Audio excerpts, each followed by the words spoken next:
Hello and welcome to Born Star Sanctuary. Despite the COVID-19 virus, I am here as a parent and a teacher to give you guidelines towards coping with homeschooling your children. Remember to like and subscribe. If you see me looking away from the camera, it's because I'm looking at my notes.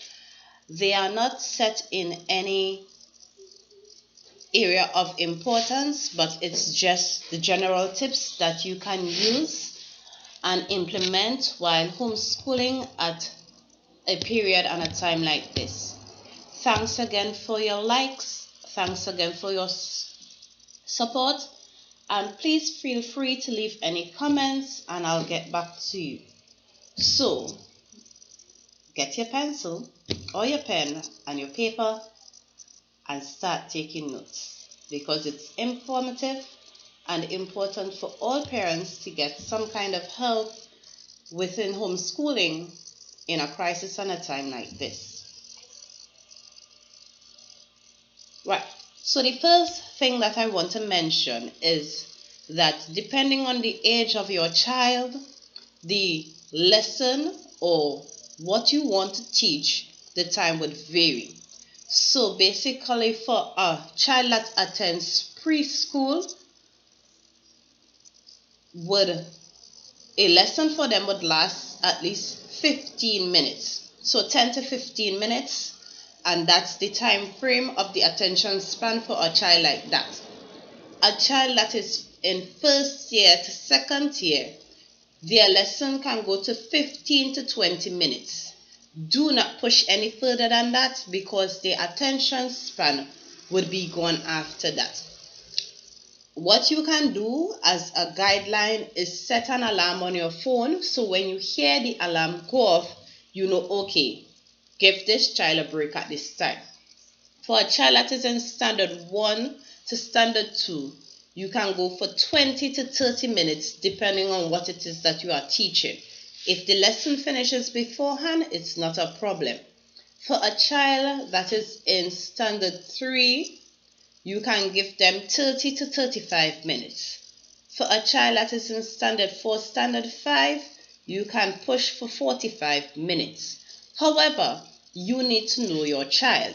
And if your child does not have a long attention span, then you would have to break it up into intervals and try to splice in fun activities within the lesson that would still grasp the child's attention. Now, this is just a guideline. For a child that is in high school, first form going up there, they can go for an hour. So, for example, I have a nephew that is in first form, and I have a niece that is in standard 4, and I set out to give them. We had the discussion, and the timing was that they would do 1 hour of work and then they would have half an hour break, and they would plan out the work to get it done within that time. So I would give them the work, and if they choose to focus on mathematics, then they would put in 1 hour of mathematics, and then they know they have a half an hour break after that 1 hour to do whatever it is that they like or they want to do with their half an hour break of free time that they have. The second thing is, yes, you rest in between the activities. So you give them, you could discuss it with the child if the child is old enough. If it is that the child is younger, so a child in preschool, first year, second year, you did 15 to 20 minutes of work, you can give them a 15-20 minute break in between. So whatever it is that you have planned with them, they finish that lesson, you give them a break in between, because their brain needs to rest and rejuvenate and recuperate to get ready for another activity that would be coming. Another thing that you can do, so say for example, you taught the child the number 5. You taught them how to write the number, you taught them how to spell the word. Within the rest time, what you can do, if you have it, is that you can look for videos that would reinforce the concept or the lesson that was taught of the number 5, or any lesson that you would have just worked on with your child. So within the break time, you give them a 20 minutes break, 5 or 10 minutes of that break time, however long the video is, you can splice it in and say, okay, as a reward, you get to watch an educational video.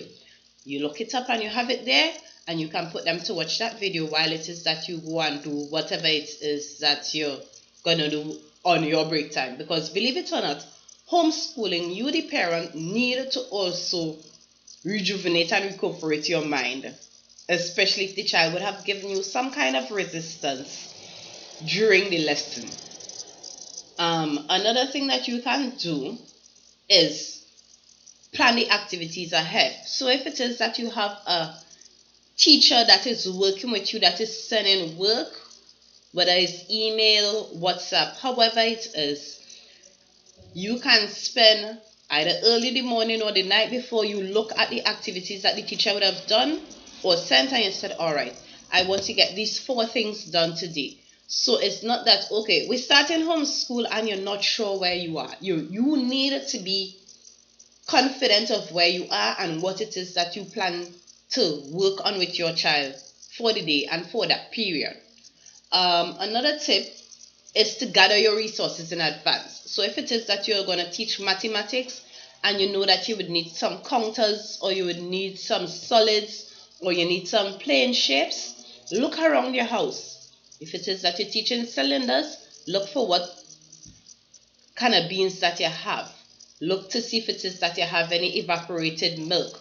Those could work as cuboids. If you have the Maggi cubes in the box, those could work as cubes. Look in your kitchen, look around. If your kids have toys, gather your resources. So therefore, when you sit down to work with your child on the lesson, you are prepared and the child is prepared. Because that 1 or 2 seconds that you are going for, your child could have a havoc in the corner. Another thing to do is, if it is that you are having a problem or a challenge with a lesson that the teacher would have sent, if you are not sure about it, you can reach out to the teacher if they are available and ask them for help or assistance, some guidelines as to how do I go about executing this lesson with my child. The teacher would know your child. They may understand how to execute this lesson for that specific child if you are not reaching your child. Nothing is wrong with that. Or if not, if there's a group, you can reach out to a parent and say, hi, I'm trying to teach the concept of is and are to my child. Can any parent assist me or give me some guidelines or some tips as to how you would have gone about to deliver this lesson with your child? It's a learning process, and we are all trying to cope in this crisis, and parents would be willing to assist you, and you can also assist the parents along the way. Another thing is, depending on the age of the child, you can have them prepare the snacks with you, or if the child is younger, put out the snacks that you would be giving the child at the time when it is that they have break. So therefore, it's still maintaining a structure of school within the day, and because normally you would pack your child's lunch bag for them to go to school, or the lunch kit. So if you want, you can pack the lunch kit or pack the bag the same way, so the child will still have some sense of routine throughout the day, even if it is that they are at home and they are learning. Another thing is that if you have stickers at home, or if you can get access to stickers, children like that when it is that they do their work and they believe that they do it to the best of their ability, or you see that they would have shown some kind of improvement, give them a reward, give them a sticker. My daughter says, Mommy, where is my sticker? I have colored pens that I would give her ticks with in her book. If it is that you don't have pens but you have colored pencils, correctly work with the colored pencils. It gives this child a sense of, I have accomplished something, I have done something great. And you really want your child to feel rewarded about something that they would have done great, or a milestone that they would have reached. Another thing that you can do is create a planner. So if you have an old exercise book, you create a planner as what it is that you want to get done today, how it is that you want to get it done. If it is that you want to reinforce certain things, Nothing is wrong with that. Another thing that you can do is reinforce lessons that you would have taught before. So say for example you had 3 days of rigid work with your child in homeschooling. On the 4th day or on the weekend, you can spend that time revising and recapping with the child what you would have taught earlier on in the week. So therefore you as a parent slash homeschool teacher can evaluate what you could do different and what you can change to reach your child, because remember, children learn differently. So you have to identify, if you are not aware of it, identify the learning style that your child copes best with, or the learning style that your child learns best with. Enjoy parenting. It's a bonding moment between you and your child, where you are the teacher, the child is the student, but you are also a parent and you are grooming your child for the classroom. Another thing that you have to do, that I would insist, no matter how small your home is or no matter how small your apartment may be, is to create a space for learning. So if it's one small table or a mat that you spread out and you know that, okay, this is our classroom area, this is where it is that we sit to learn. When you designate that area, the child knows, okay, when we go to this corner, it's because we are getting ready to do schoolwork. When we go on this mat, it's because we are getting ready to do schoolwork. You can't have the child doing schoolwork while you are watching the television. No, it's a distraction. That's a no-no. You want to be able to give your child that undivided attention, and for your child to know that this is a time of learning. This is the time that I have to get certain things done. And you want to set out that ground rule or that space where the child knows, okay, this is school time, this is work time. My daughter, I have her books in her school bag, and she knows, okay, when I take down the bag, we are getting ready to learn. She says, is it time to write? And I said, yes. She would take out, she said, what are we doing? Show interest just as your child is showing interest in what it is that they are doing. Another thing, depending on the age of the child, homeschooling doesn't have to be the full 8 hours or 6 hours. Depending on the age of the child, if it's a child in preschool, I would say if you put in an hour and a half of work every day, that would go a long way. If it is that the child is in primary school, so say first year to second year, you can work with the child for say 2 hours, 2.5 hours. Depending on the level of the child or the age of the child, you can go to up to 4 hours. So say for example, a child that is doing SEA, the papers are timed. So you know 75 minutes for mathematics. You can have the child, okay, the first thing we are going to focus on is mathematics. They know if they're doing a practice test paper, 75 minutes, you time it, you know that is the time you need to complete an exam, because the child will still have to do the exam at some given point in time.